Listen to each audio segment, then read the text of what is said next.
We're here because of a river, and not just any river.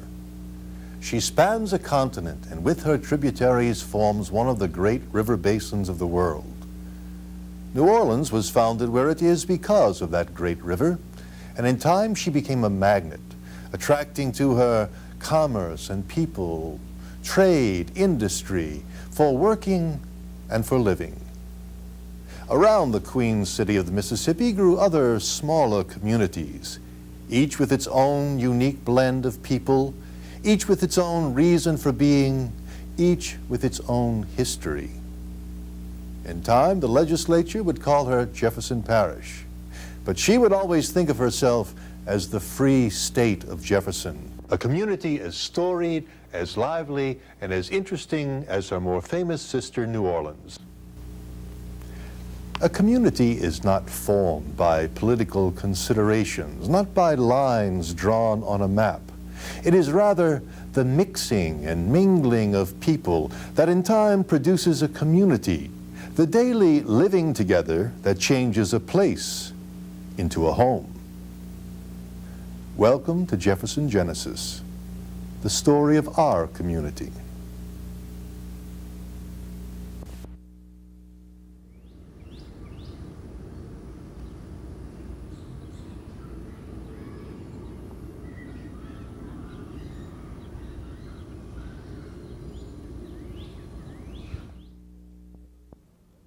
I set out to trace the history of Old Metairie with Reverend Monsignor Henry C. Bazoo, Pastor Emeritus of St. Francis Xavier Church, past President of the Jefferson Historical Society, and co-chairman for the parish's 1975 sesquicentennial. Might be in the way there. I think if you got a good picture of that sign, you would get the real beginning of our story. Personally, I believe that Metairie Bayou and Metairie Road began around River Ridge with the overflow of the Mississippi. And it just moved on in this direction, passing possibly through what we see of Bayou St. John here.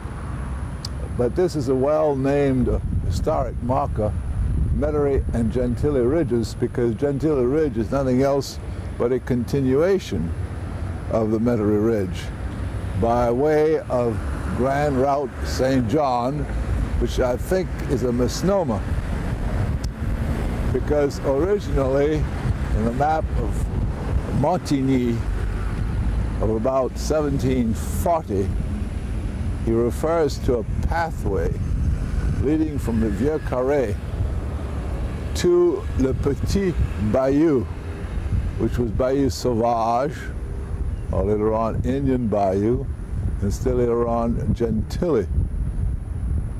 And from there, that's around Broad, and from there to Le Grand Bayou, which was Bayou St. John. And with the passage of time, what became Le Chemin du Petit Bayou or Grand Bayou became Grand Route St. John, which can very easily happen and we can easily understand. There are some geologists who claim that this was due to a fault, a land fault, cave-in as it were, and then filled in either with rain or water from the river, or maybe from Metairie Bayou or other bodies of water. This is all very lowland here, except for the ridge, which is a little beyond. Is the ridge the banks of the old bayou? Yes, roughly 4 blocks on each side. Roughly. Sometimes 5, sometimes 4, sometimes 3. That's all alluvial overflow. All alluvial overflow, silt, sediment, etc. And that's why it's so productive as far as plants and flowers are concerned. And of course, this was sugarcane land at one time. And possibly before that, there was indigo planted. Juchereau de Saint-Denis, very close by here, tried to raise wheat and was given some land by Bienville for that purpose in Arpenter II, and failed dismally because wheat will not grow in this hot, humid climate. So indigo was a staple crop for a very long time. And it first was the crop along the river, which of course is 2 or 3 miles away from here. So we can't appreciate New Orleans and its environments, we can't appreciate Metairie and its immediate surroundings without appreciating also the river. So from this spot right here, we go west into what is Chef now Monte- called Metairie. Well, we'll go west into Metairie from here, and if we went east, we would go towards Gentilly Ridge, which does not start exactly here, but starts a few blocks away from here, and that would go all the way to Chef Monterre. The geologists are pretty well convinced that the combination of the Tchoupitoulas, or Metairie Bayou, along with its continuation via this passageway here of Gentilly, Bayou Sauvage, went all the way to the Chef. And perhaps even, according to one geologist with whom I've spoken, as far as the Chandelier Islands, which is going to the southern part of Mississippi. Yes, Mississippi Sound. Yeah, Mississippi Sound. So there are theories. This is a well-worded historical marker because it connects Metairie and Gentilly, as is very proper, and it's very true to say the first highway, not only through this city, but through its environments, led from Lower Kenna, or River Ridge, to Chef Monterre. We have records that this was the case as early as 1700.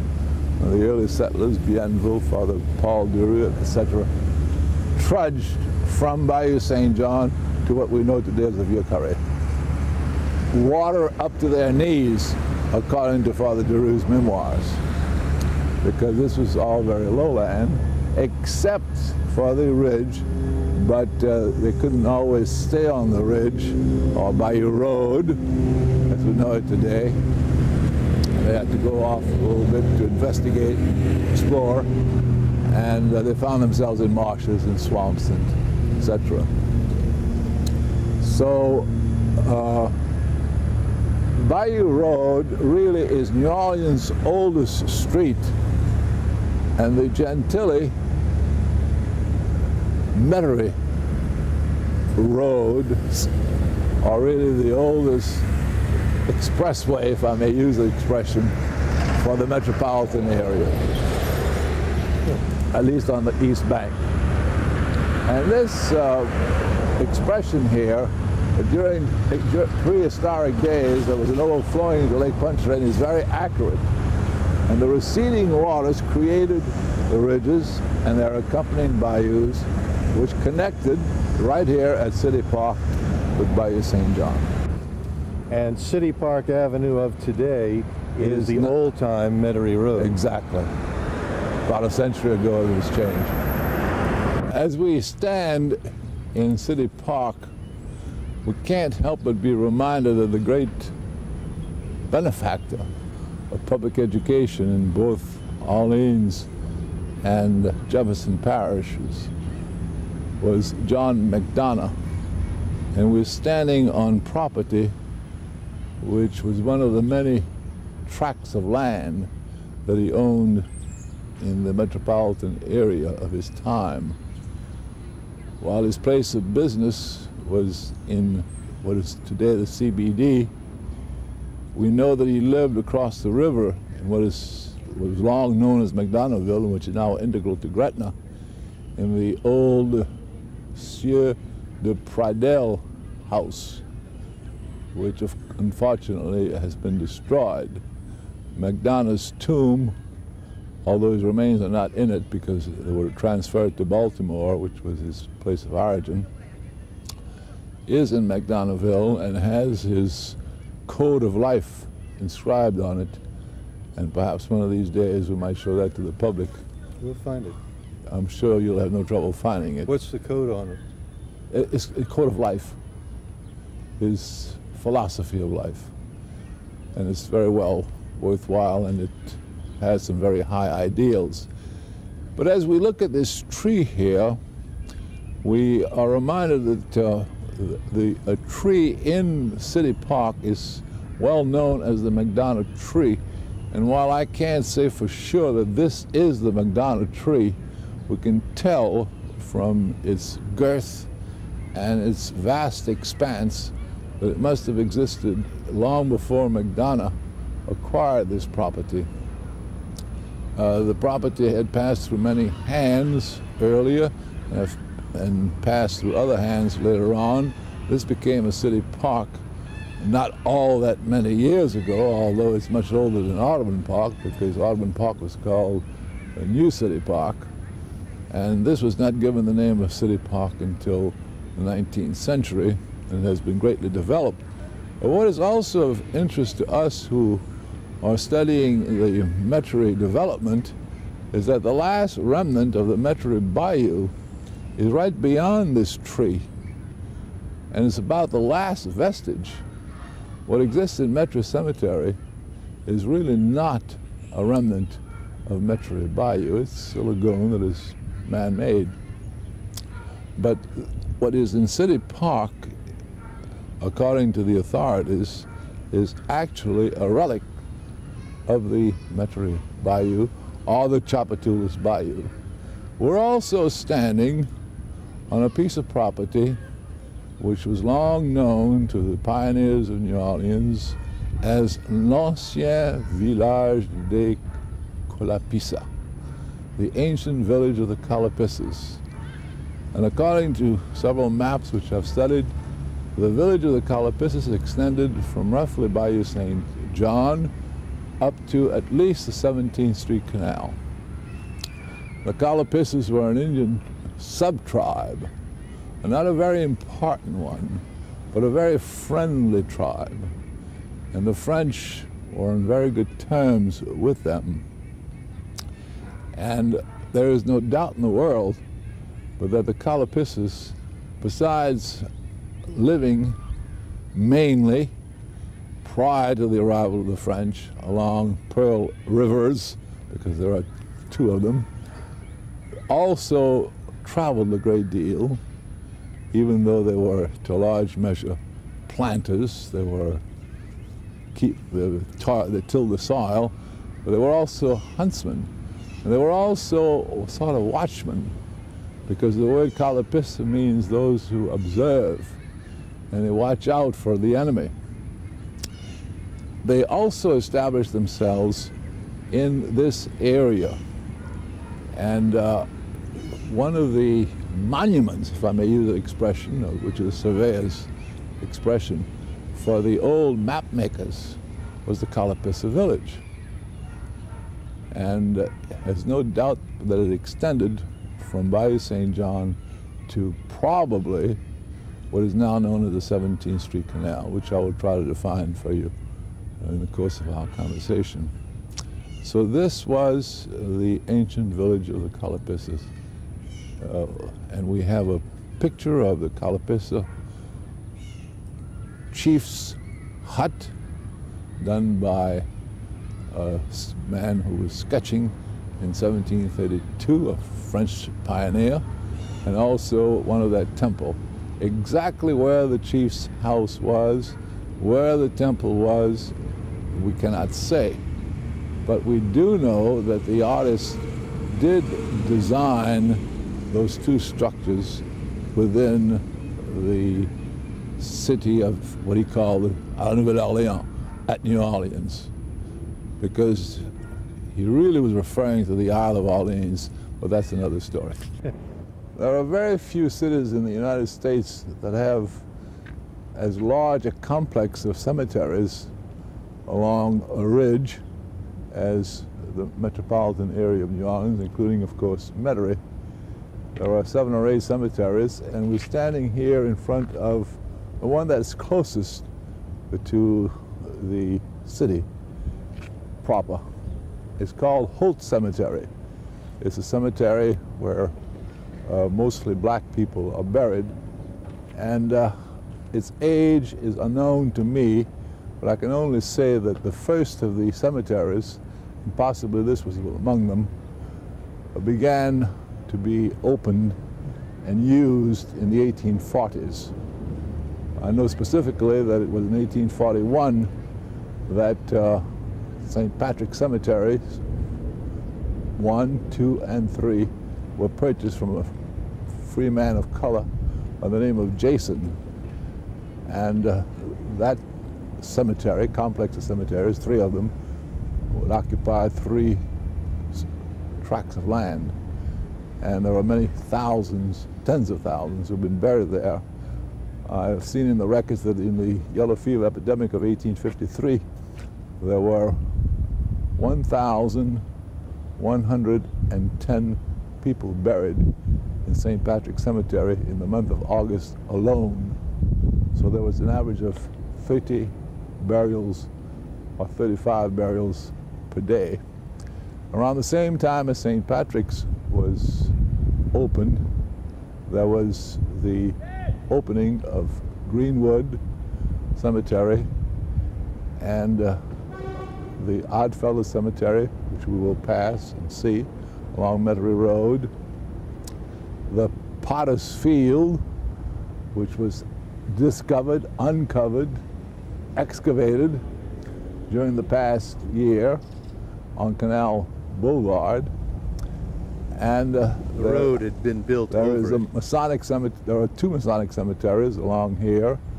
There is a Jewish cemetery right back of McMahon's funeral mortuary, or funeral parlor, and there are other cemeteries like Cypress Grove, all of which have been concentrated in this one section of the old Kalapissa village, which was nothing else but the ridge of the Chapatoulas Bayou or Metairie Bayou. Why did they put them on the ridge? Because it was high ground. All of 5 feet high, higher than where St. Louis Cemetery number 2 is on Claiborne Avenue. And that made it possible to have in-ground. That's right, and you notice here that all of the burials are underground. But in time, as prosperity began and people had means, monuments were built in Metairie Cemetery, which of course are worth a small fortune because they're mostly made of granite and marble, stone, and have a certain allure, architectural style, etc. And we'll see some of those as we pass along. But this is an interesting place. It's not very attractive. It's not too well kept up, but few people know of its existence. Mm-hmm. But this is one of the cemeteries on This is right next to Delgado, which Delgado University College? Community College. We're still standing on the site of the Kalapissa village, but more precisely, we're standing at the exact spot where Nicholas Gerard's executors, following his death, saw fit to establish here a home for the orphan children of French parentage. Nicholas Gerard was one of the mayors of New Orleans. Gerard Street is named after him, and his main legacy was a sum of money to build a home for the descendants of French families that were without 1 or 2 parents. So a very handsome set of buildings was erected here. And the French people, the Creoles, had a holy horror of orphanages. And the building stayed unused until the old Wayward Boys' home on the site of the Superdome burned. And the city authorities saw fit in the 1860s to transfer the boys over to the Gerard Asylum, which included a chapel, which in a certain sense, a real sense, was the first place of worship on Metairie Road, because masses were offered here over an extended period of time intended not only for the relatively few people who lived along Metairie Road in the late 1800s, but also for the people who would take streetcars that would bring them from the inner city to Lake Pontchartrain. And there are many advertisements which invite people to stop directly behind St. Patrick's Cemetery number 3, which is to my left, and attend services in the chapel of the Gerard Asylum. But what is most interesting of all is that in the 1910s, Louis Armstrong was placed here as one of the boys who had to be put in the Wayward Boys home. And it was here that he learned how to play his musical instruments. This is not very aesthetic, except for these lovely trees here, which undoubtedly were here when the Gerard Asylum was built, and they appear in all the photographs that have been taken of the Gerard Asylum. The cameraman is looking directly at Metairie Cemetery, which has a very intriguing history, beginning again with the Kalapissa Indians, because this unquestionably was part of their so-called village. On one side you have Metairie Cemetery, and on the other side you have what used to be called Oakland, which is now the New Orleans Metro Country Club. You and I, Mr. Sanchez, are standing directly over what used to be the bed of Metairie Bayou, or the Tchoupitoulas Bayou. This road near us was expanded some years ago, and unfortunately its expansion was not continued beyond the 17th Street Canal 3 blocks from here, because that would certainly help the congestion along Metairie Road as you enter into Jefferson Parish. The cemetery, as everybody knows, was once a racetrack.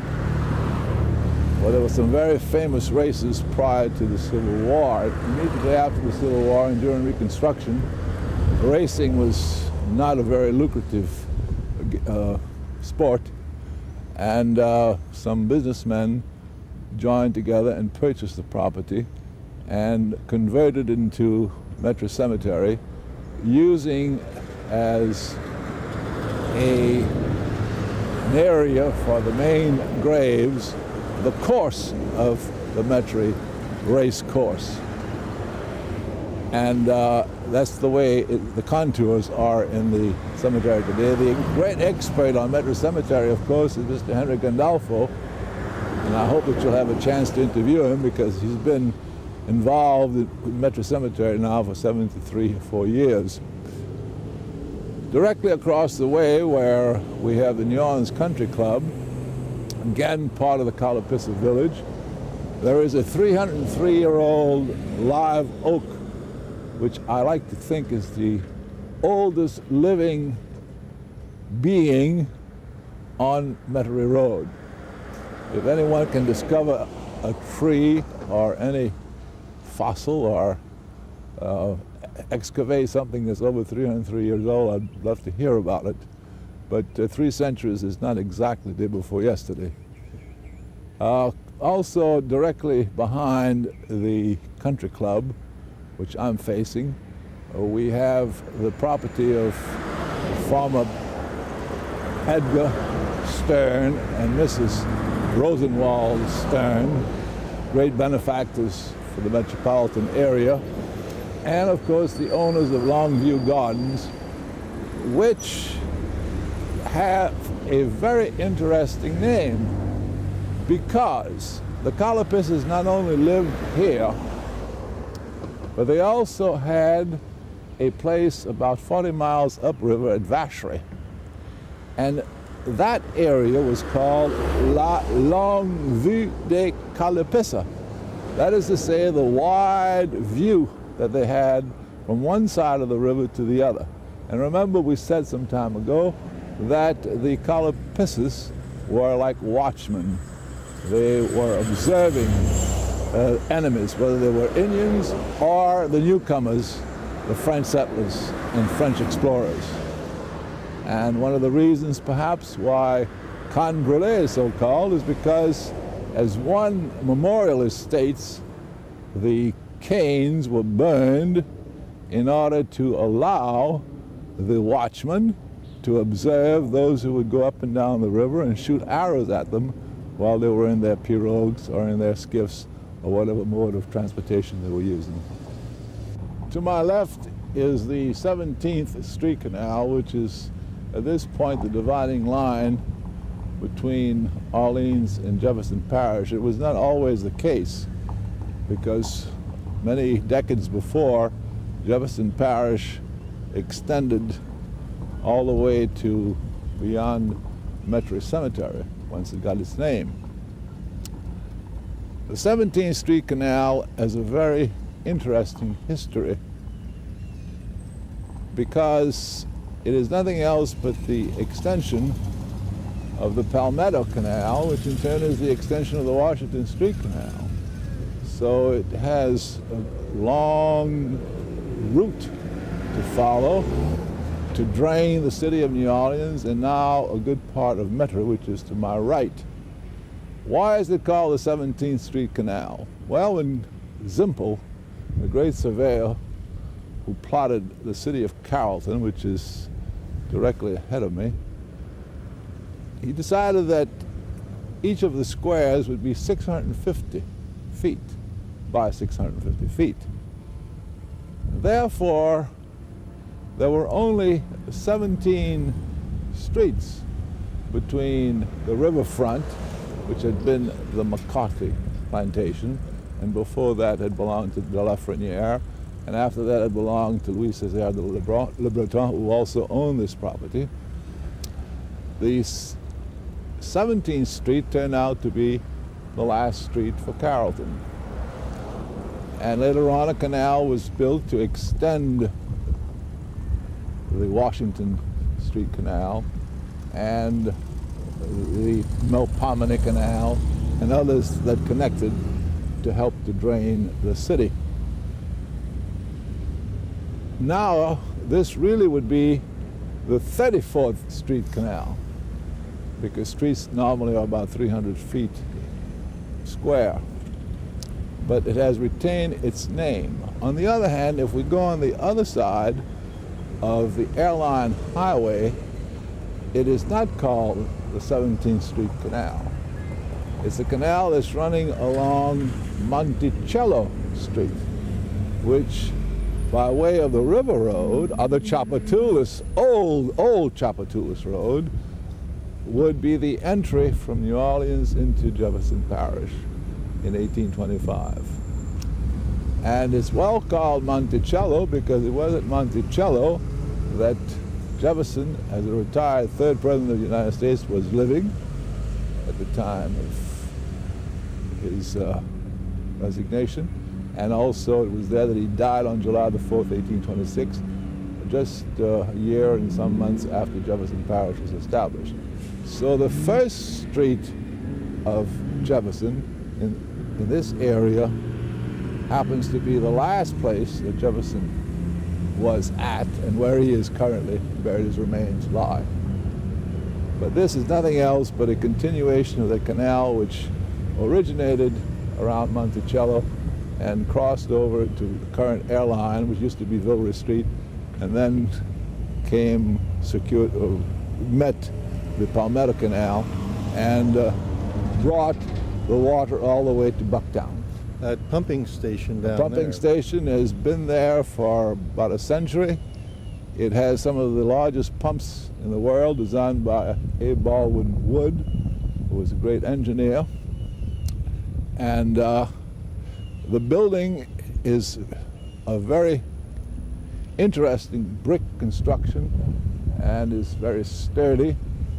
And the pumps that Baldwin Wood designed, because after all, they don't last forever, which have been copied according to following his patents, are rendering a great service to the drainage of this area, both for Metairie, Jefferson Parish, and for the city of New Orleans.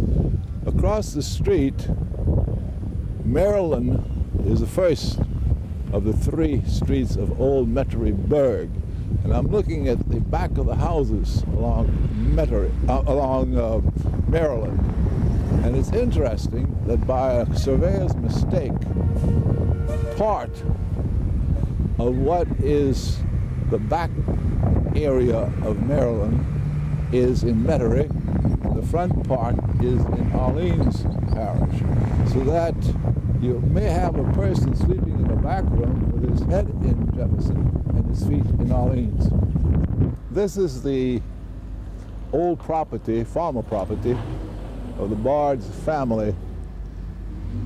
The Bards were well known for their dairy, and they literally fed a good portion of New Orleans all the way to the French Quarter, which is quite a distance, which meant that they had to milk their cows around 2 in the morning and start the deliveries around 4. And I can still hear Mr. Bards dropping the bottles of milk at 1327 Colorake Street, where I was born, where the McDonough 35 school is today. Up to 5 years ago, Mr. Bards still had a cow on this site.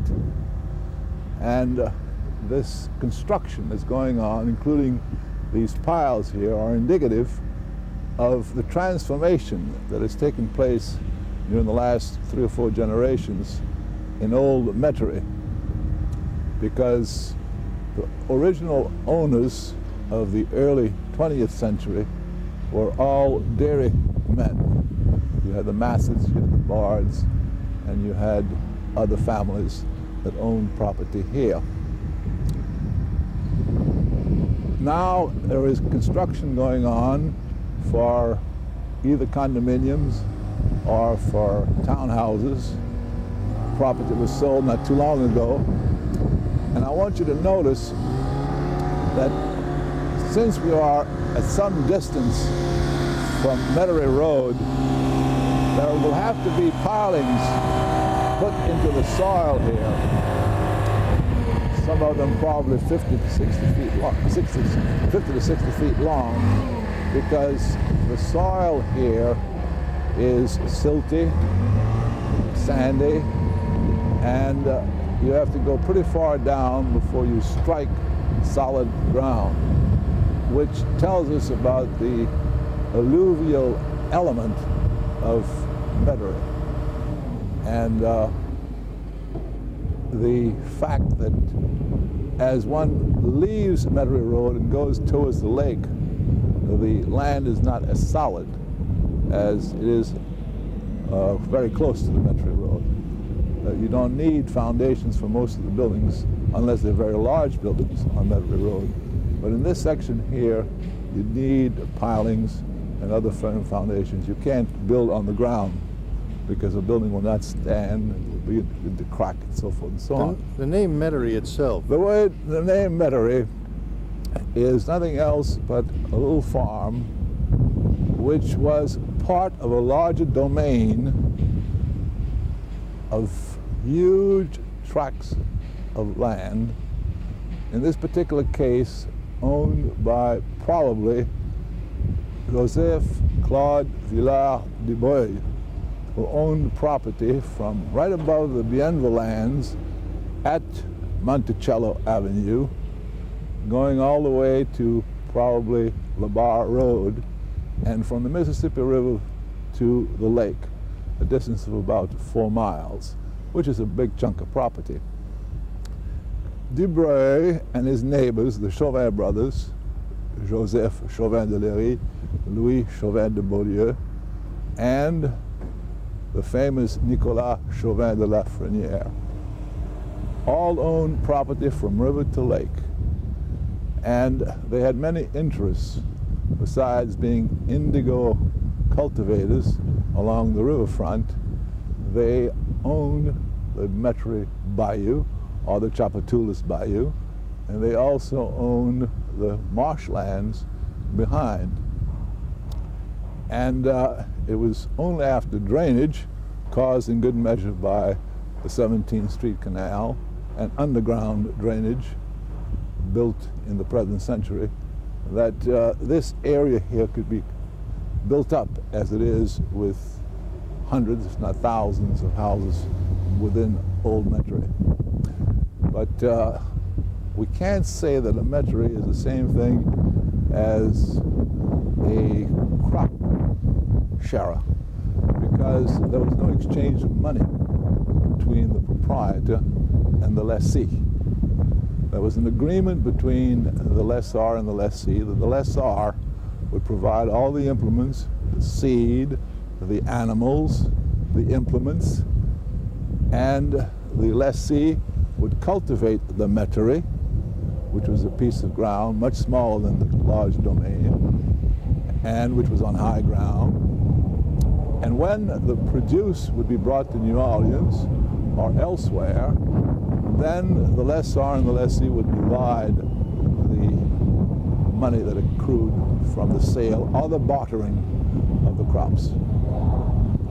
Now, while indigo and later on sugar cane was planted in Jefferson Parish along the riverfront, the Chapatoulas coast as we call it, in this section here there were mostly gardens.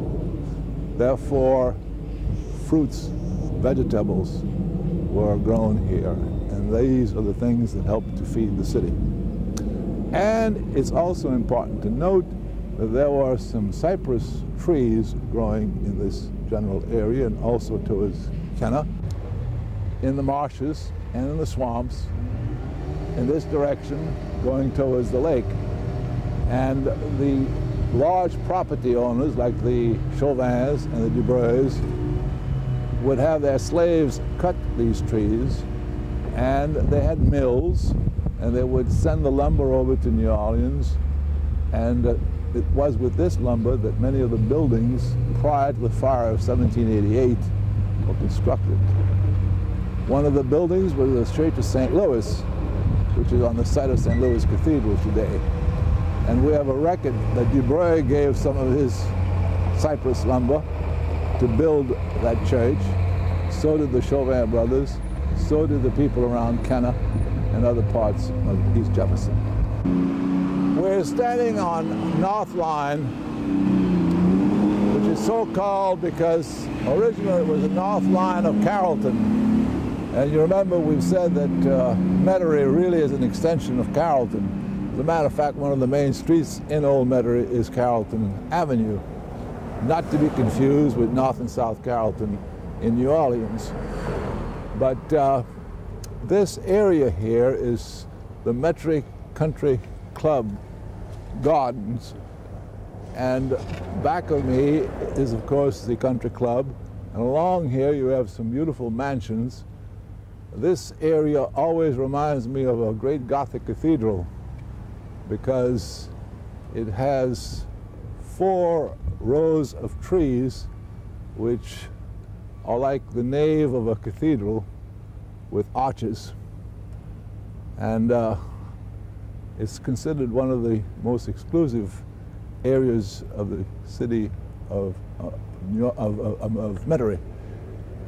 It was started in the 1920s by some entrepreneurs whose names have been passed on to us, but I won't name them now. And this section here grew rather rapidly. And one of the enticements for people to buy property here in the early 1920s was to gain membership in the Metairie Country Club. So we're certainly standing on a very lovely spot of Old Metairie, right beyond the city limits of New Orleans. We're at one of the crossings of the Southern Railway tracks, this one leading from Bella onto Metairie Road a few feet from here. The right-of-way was acquired in 1891 when Metairie was still very much dairyland, farmland, orange grove, and strictly country. Since then, of course, since the 1920s, particularly in the 30s, in this particular area here, there's been a great deal of construction of very expensive homes, and access to the streets such as Oak Ridge Park and Farnham Place, as well as to the other side of Metairie Road, is very often blocked by the multitudinous trains, freight trains, that pass and sometimes take 10 and 15 minutes.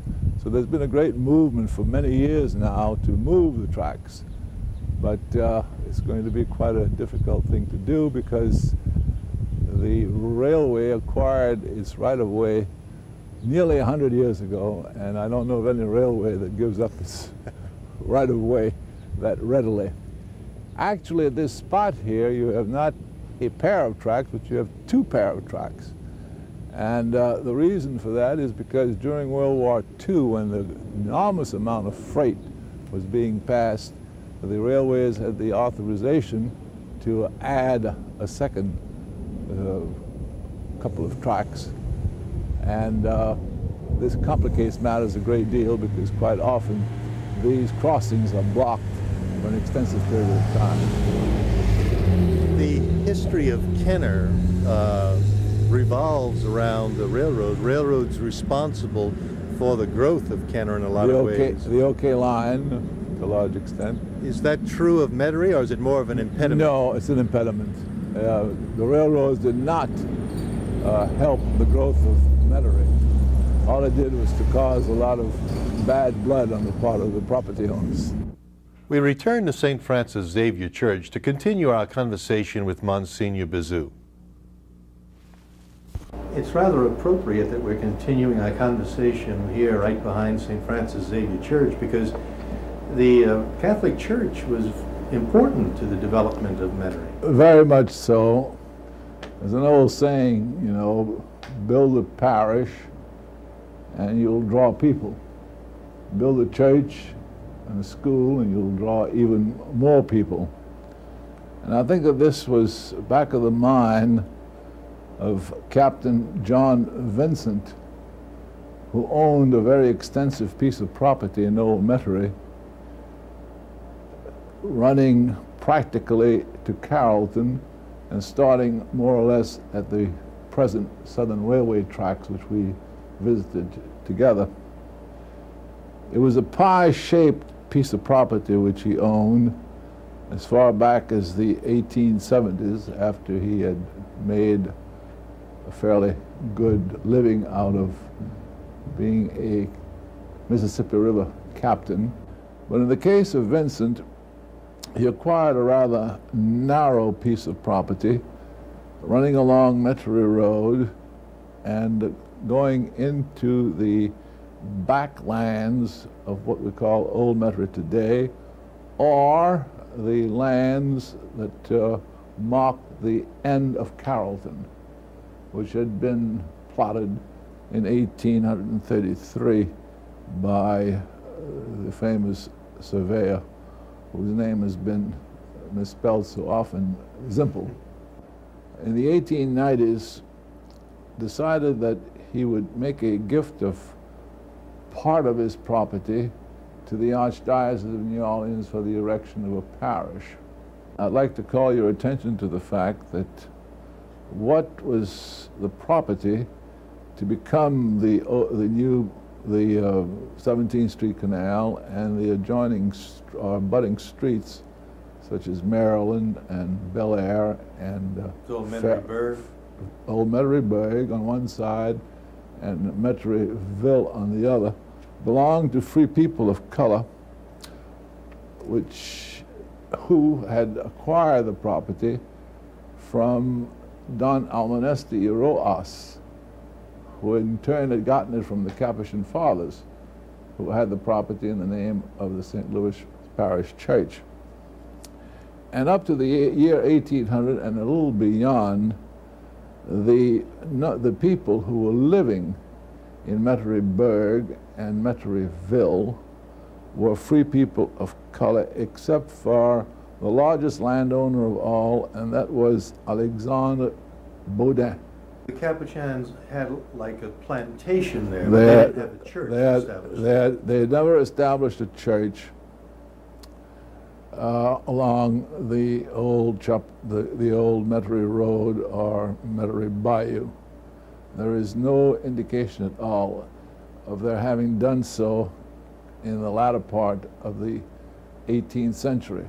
There is some indication that prior to the Spanish Capuchins serving the area here by visits and perhaps by an occasional service, the Capuchins did tend to the Tchoupitoulas. And there was even a story, which I've never been able to confirm, that around Harahan there were uncovered or discovered or dug some religious artifacts, which could very well have gone back to the days of French domination. I even heard it said that there was some artifacts found in Old Metairie, near Metairie Road, but I've never been able to confirm the fact that this actually occurred. So I have every good reason to believe that the Capuchins never actually had a chapel, much less a church, along Metairie. And as I pointed out earlier, really the first place of worship was at the Gerard Asylum, because the Gerard Asylum had a chapel. What about the services that were held East End, West End, Those go back to the early part of the 20th century, started by a priest, named Father Lorente, who had come with Archbishop Chapelle from the Philippine Islands. He was therefore of Spanish birth, and he noticed that West End was drawing people not only as residents but also as fishermen and Sunday outing people. And he struck a bargain with Mr. LaManna, the forerunner of LaManna Panafala undertaking place, to have him driven from his church, which is Our Lady of Guadalupe on North Rampart Street, to the backlands of the city, all the way to the lake. And they went through very rugged ways to reach the lake, and he met a Mr. Manissier, who had an outing place there, a place for recreation. And around 1912, Father Lorente said the first Mass for the people of both East End and West End. West End of New Orleans, East End of Jefferson Parish. Because Metairie was never incorporated, as St. Gretna. It was. No, it was. Yes. Not for very long, was it? Not for very long. There was only one mayor, right? One mayor, Mr. Akelin, whose daughter still lives in this neighborhood. And Mr. Akelin died not too very many years ago. And he had very keen recollections of Metairie as a community and as an incorporated community. But it's the old story. The more municipalities you have in a civil parish, and the more independent areas you have with taxation rights, the less the overall parish gets.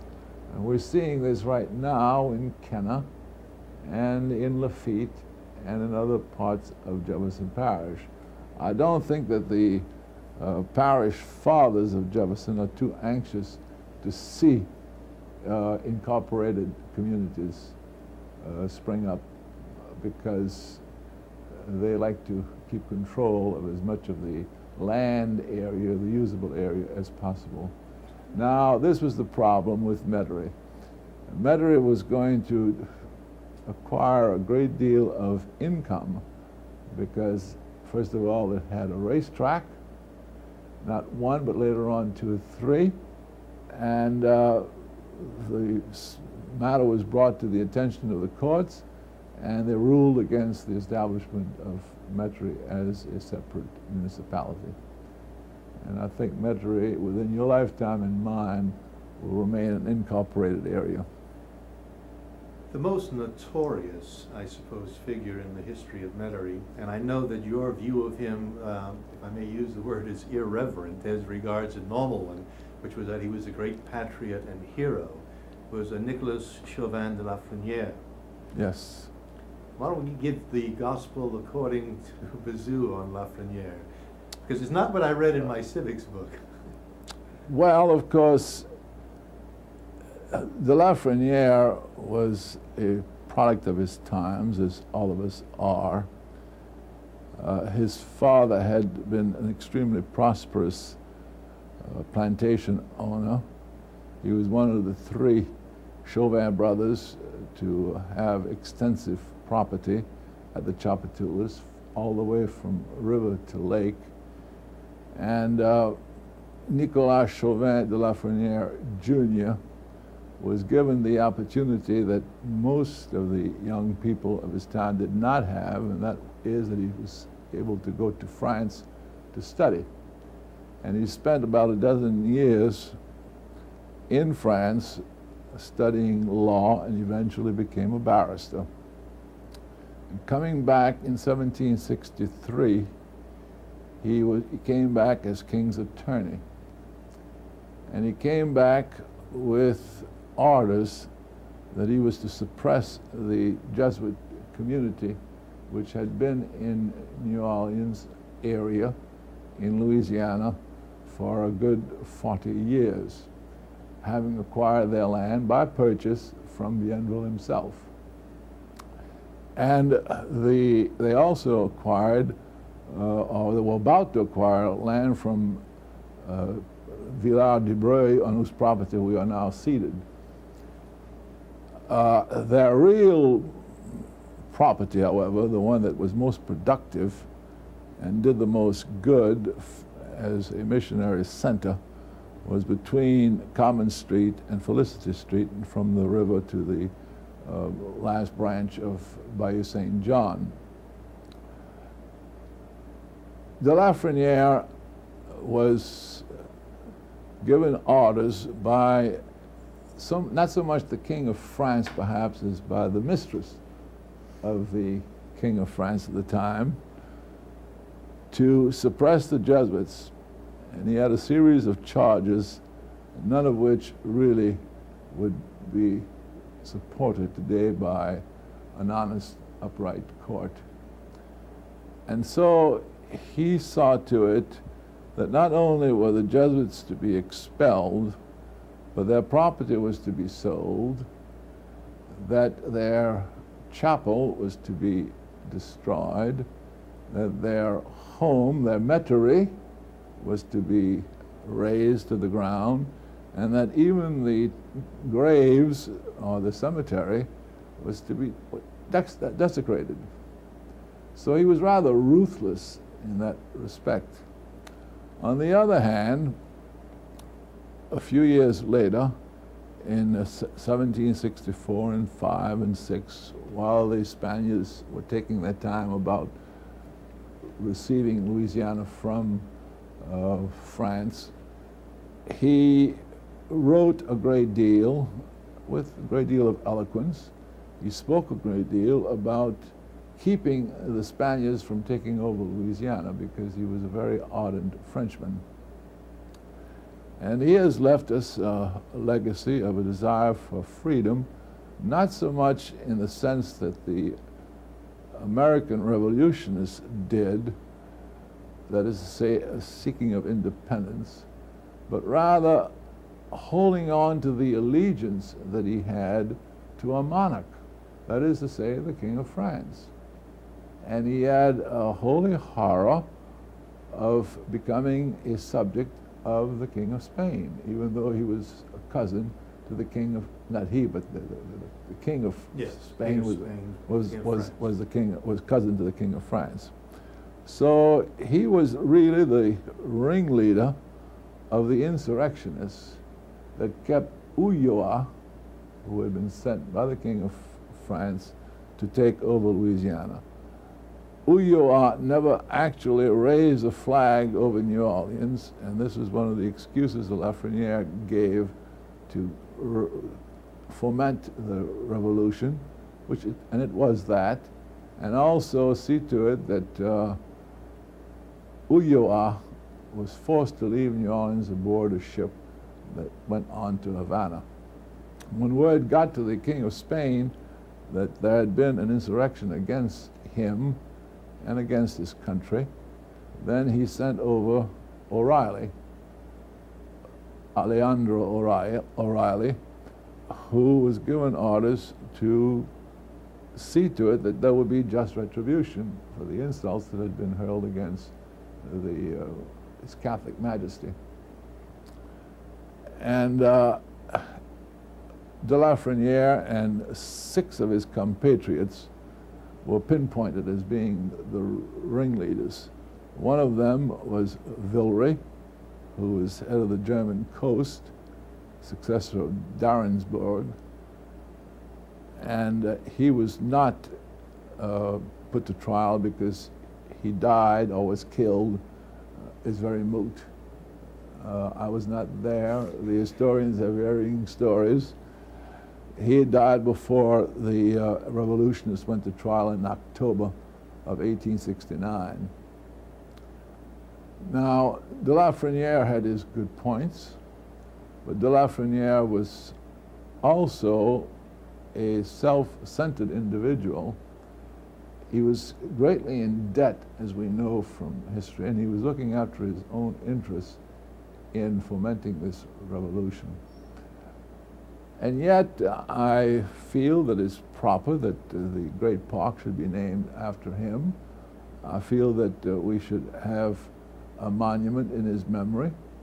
After all, there are always pros and cons about any individual who takes the initiative and who promotes what he considers to be something desirable for his fellow citizens. And while I see the faults of de Lafreniere, I can't help but admire his merits.